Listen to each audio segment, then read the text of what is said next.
Morning, gentlemen. Morning. Morning, sir. Good to see you all. Secretary Becerra. Been hearing a lot, of course, the people of Alabama and all across the country. Everybody's ready to get back to a normal life. I know you are too. Specifically, our teachers. I'm hearing from a lot of teachers. We've been in full class most of the last year and a half in Alabama. But teachers are concerned. They're concerned that they know they're going to get exposed. There's no way around it. But they want to know that they've got an effective means once they get sick. Example, I had a teacher write me a letter about she got sick and she goes to the hospital, real sick, but they turned her back because there's no monoclonal antibodies. Alabama hospitals have had a pretty good supply over the last couple of, I'd say 4 or 5 months of the antibodies. Secretary Becerra, why did the HHS take over the supply chain of monoclonal antibodies just in the last few months? Can you give us a good reason? Senator, thank you for the question, and I'm glad you asked because this is something on the minds of a lot of folks. We have seen a tremendous increase in the demand for these monoclonal antibodies. Let me give you an example. In your state of Alabama, in July, your state ordered, all those providers ordered a total of 6,800 doses. In August, your state ordered over 45,000 doses. In less than 2 months, it went up that quickly. And your state wasn't the only one. The difficulty is that with that immediate surge, trying to meet that demand became complicated. So what we've done is we have surged with that to make sure that we're manufacturing more. We're working with industry to make sure that they continue to manufacture more. But what we thought was important is to make sure that every state, Alabama, as any other state, had access to those monoclonal antibodies. So what we did is rather than let those therapies be secured on site by anybody on site, we decided to let the states decide how to best coordinate that. So that state would make sure, Alabama would make sure that every Alabama would have access to those monoclonal antibodies, not just at one place in one part of Alabama.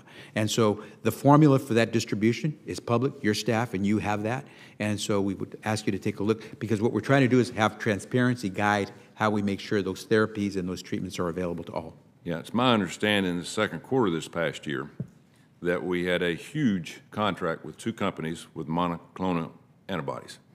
And when they're ready to deliver, we said we don't need them. This was in April. And I just want to know who in the world would turn those down in this time of need. It doesn't make sense. Now, they came back and gave us a lot of them because we went back to them, the companies, and they said, well, luckily we've held some of them, but then we had to crank it back up. Who would make that decision? Well, so remember, the request for the use of the monoclonal antibodies was coming from the places at home in your state. And we were making sure that we were providing the distribution to make it possible to do that. And so we were meeting the needs until these last few months when the Delta variant really surged, and all of a sudden a lot of people were getting sick, especially in certain states. By the way, 7 states are right now essentially taking in about 70% of all those monoclonal antibodies. Of the 50 states, 7 states. And so you can see the surge has occurred quickly. And what we're trying to do is make sure that the manufacturers are producing the supply that's needed. We're trying to make sure that the distribution is done fairly, equitably, and it's done transparently. And that there's accountability as well, because we don't want to find that an Alabama goes without that monoclonal antibody because somebody else got it and shouldn't have. Yeah, and you know, we're so fired up about the vaccine, and I am too. I've taken it, and it's not going to keep you from getting it most of the time. It's going to keep you from getting real sick, and I think everybody can agree with that. But we need to focus more on therapeutics. I don't think there's any doubt about, and testing. I've talked to a lot of doctors, especially in the school systems.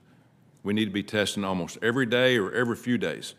Kids before they come, now they can have the virus, and if we wait till they get symptoms, they've had it for 2 days and they've already been in school and it's been exposed. I just hope, you know, I heard you say about equity, and I continue to hear everybody talk about equity, and I believe in that. But we need to save people's lives. We can't shut down Alabama or some of these other states simply for the fact that we might not be taking as many vaccines. We cannot let people die, and especially teachers. You know, we're telling them to go back to school, and they want to go teach, but we can't do that. So I'd hope that we would not get political with this.